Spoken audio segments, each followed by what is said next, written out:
नमस्कार दोस्तों, मैं हूं जितेंद्र और आप देख रहे हैं सीडीएम इंडिया। दिन भर के टॉप 5 न्यूज के साथ एक बार मैं आपके सामने फिर से हाजिर हूं। चलिए उन खबरों को जान लेते हैं जो दिन भर की सुर्खियां बनी रही। भारत चीन के बीच फिर से तनाव, चीन की हरकत से भारत नाराज। वकील के ऊपर ₹1 का जुर्माना नहीं भरने पर हो सकती है जेल। मन की बात ने बनाया रिकॉर्ड, लोग कर रहे हैं नापसंद। हमलावरों को चुका निशाना, ग्रेनेड सड़क पर ब्लास्ट। 3 राज्यों में कहर बनकर टूटा कोरोना वायरस, 30,000 से ज्यादा लोगों की मौत। अब खबरों को विस्तार से जानते हैं। उससे पहले एक खबर निकल के सामने आ रही है कि देश के पूर्व राष्ट्रपति प्रणब मुखर्जी का 84 साल की उम्र में आज उनका देहांत हो गया। वे लंबे समय से अस्पताल में भर्ती थे। उनकी हालत में कोई सुधार नहीं आ रहा था। अभी हाल ही में उनकी सर्जरी हुई थी। एक ऐसे महान व्यक्तित्व, एक महान लीडर को हमारी टीम की तरफ से नमन। भारत और चीन के बीच मई से जारी तनाव एक बार फिर से चरम पर है। 29-30 अगस्त की रात को चीन की सेना ने ईस्टर्न लद्दाख के पेपोंग इलाके में घुसपैठ की कोशिश की, जिसे भारत के जवानों ने नाकाम कर दिया। जानकारी के मुताबिक करीब 500 चीनी सैनिकों ने मौजूदा स्थिति को बदलने की कोशिश की थी। सूत्रों की माने तो 29 अगस्त की रात को चीनी सेना के 500 जवानों ने हालात को बदलने की कोशिश की। यहाँ पर चीनी सैनिक कैंप लगाने की कोशिश कर रहे थे, लेकिन समय रहते ही भारतीय जवानों ने चीनी सेना की इस हरकत को पहचाना और इस कोशिश को नाकाम कर दिया। हालांकि यह भी बात सामने आ रही है कि दोनों देशों के सैनिकों के बीच कोई झड़प नहीं हुई। सुप्रीम कोर्ट की आपराधिक अवमानना के दोषी वकील प्रशांत भूषण की सजा पर सोमवार को सुप्रीम कोर्ट ने फैसला सुनाते हुए ₹1 का जुर्माना लगाया है। सुप्रीम कोर्ट ने 15 सितंबर तक का जुर्माना जमा करने का आदेश दिया है। जुर्माना जमा नहीं कराए जाने पर 3 महीने की जेल और 3 साल तक की प्रैक्टिस करने पर रोक लगाई जाएगी। पिछली सुनवाई में प्रशांत भूषण ने सुप्रीम कोर्ट में माफी मांगने से साफ इनकार कर दिया था, जिसके बाद कोर्ट ने भूषण के वकील से ही पूछा कि आप सलाह दीजिए कि भूषण को क्या सजा मिलनी चाहिए।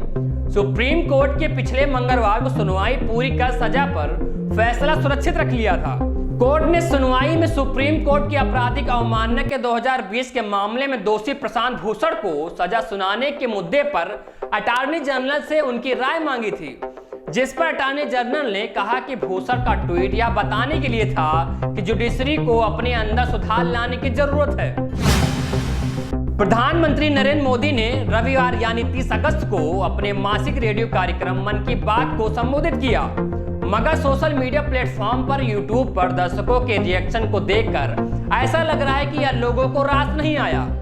यही वजह है कि पीएम के मन की बात को यूट्यूब पर पसंद करने वालों की संख्या से अधिक नापसंद करने वालों की संख्या देखी गई।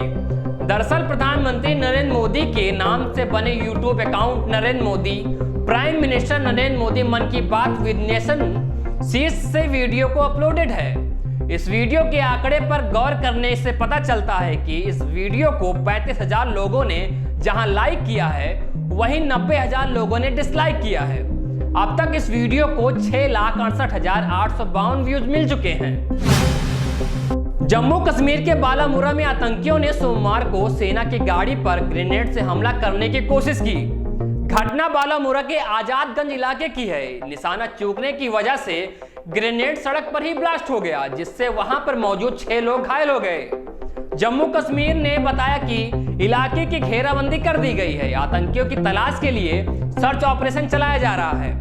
घायलों को इलाज के लिए स्थानीय हॉस्पिटल में भर्ती कराया गया है। श्रीनगर स्थित पंच चौक स्थित नाके पर 29 अगस्त को देर शाम आतंकवादियों ने पुलिस और सीआरपीएफ के जवानों को निशाना बनाया था। हमला उस वक्त किया गया जब जवान नाके से गुजरने वाली गाड़ियों को चेक कर रहे थे। जवाबी कार्रवाई में 3 आतंकी ढेर हो गए। जम्मू कश्मीर पुलिस के आईएएस बाबूराम शहीद हो गए थे। कोरोना वायरस की वजह से देश में मरने वालों का आंकड़ा लगातार बढ़ रहा है। स्वास्थ्य मंत्रालय के ताजा आंकड़ों के अनुसार संक्रमण की वजह से अब तक 64,469 लोगों की मौत हो चुकी है। संक्रमण के कारण कुल हुई मौतों में आधी मौतें 3 राज्यों में हुई है। ये 3 राज्य महाराष्ट्र, आंध्र प्रदेश और कर्नाटक हैं। रविवार को कोविड-19 ने 971 और जानें ले ली, जिसमें से 30.48% मृतक महाराष्ट्र के थे। कोरोना वायरस की वजह से देश की मृत्यु दर अन्य कई देशों के मुकाबले कहीं कम है।